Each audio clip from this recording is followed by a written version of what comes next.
Kembali lagi bersama Lina Kurnia. Pada kesempatan kali ini kita akan mempelajari lebih dalam mengenai klasifikasi conditioning dan operant conditioning serta modeling. Oke, mari kita bicara terlebih dahulu tentang pengkondisian klasik atau classic conditioning.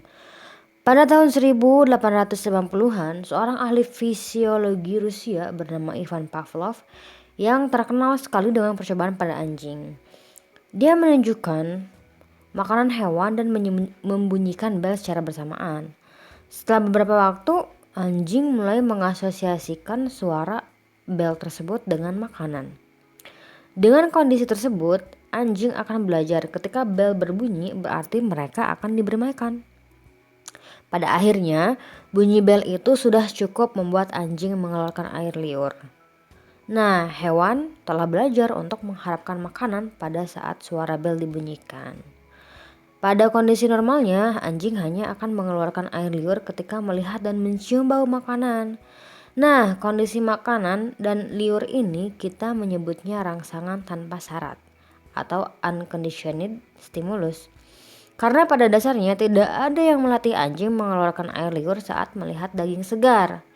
Tetapi jika kita gabungkan rangsangan tak terkondisi seperti makanan dengan sesuatu yang sebelumnya netral, misalnya membunyikan bel tadi, rangsangan netral tersebut menjadi kondisional atau conditioned stimulus.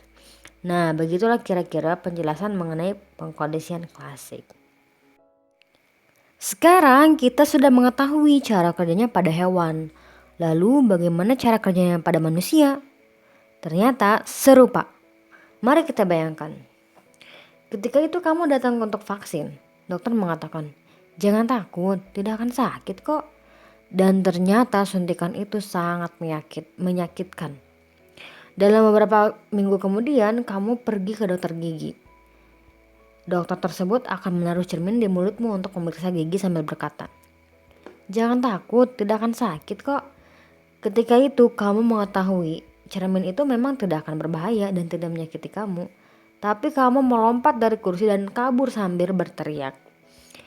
Kunjungan pertama kamu ke dokter vaksin, setelah mendengar kalimat, "Tidak akan sakit kok." Padahal kenyataannya suntikan itu sakit banget. Kalimat tersebut menjadi stimulus terkondisi. Sedangkan rasa sakit dari suntikan itu merupakan unconditioned stimulus.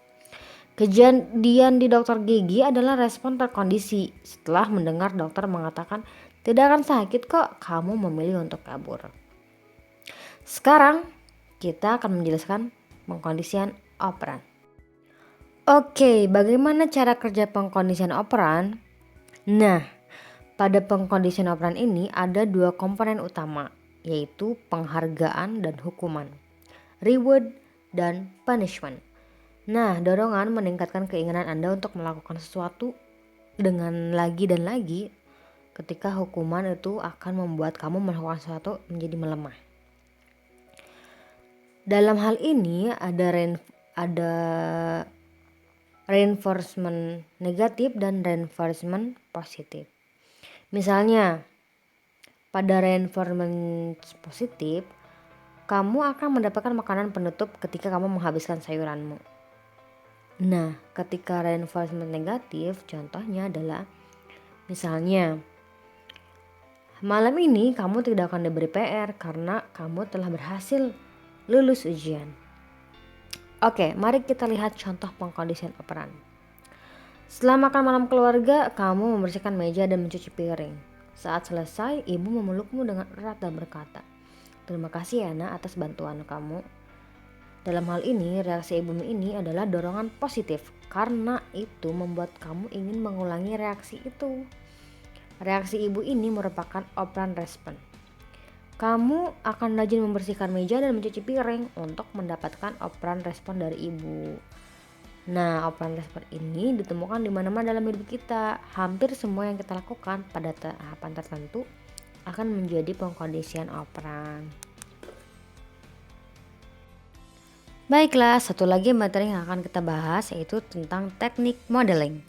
Modeling adalah proses observasi seseorang terhadap perilaku orang lain dan mengikuti perilaku tersebut.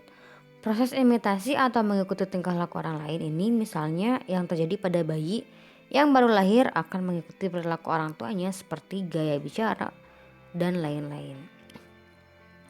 Pada teori modeling, Albert Bandura melakukan eksperimen pada boneka dan anak-anak. Pada eksperimen ini, anak-anak akan diberikan waktu untuk menonton video di dalamnya memuat interaksi antara orang dewasa dengan boneka.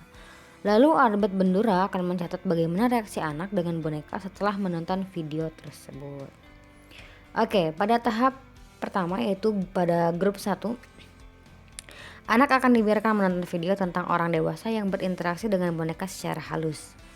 Pada grup 1 diberikan video yang tidak agresif. Pada grup 2, anak diberikan tontonan video yang agresif di mana video itu menayangkan orang dewasa yang menendang boneka, memukul boneka, dan berkata kasar pada boneka tersebut. Pada akhirnya, Albert Bandura menemukan hasil bahwa anak yang mengikuti apa yang ia lihat pada video. Anak yang menonton video agresif akan berperilaku agresif pula pada boneka. Sedangkan yang menonton video non agresif perilakunya tidak agresif. Teori ini menunjukkan bahwa modeling pada anak akan sangat berpengaruh besar terhadap perkembangan perilakunya. Sehingga dibutuhkan model yang baik untuk demikian akan diikuti oleh anak. Nah, bagaimana? Banyak sekali kan hal yang kita pelajari hari ini.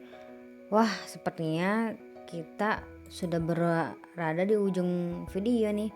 Demikian video kali ini, semoga bermanfaat ya. Sampai ketemu di lain waktu.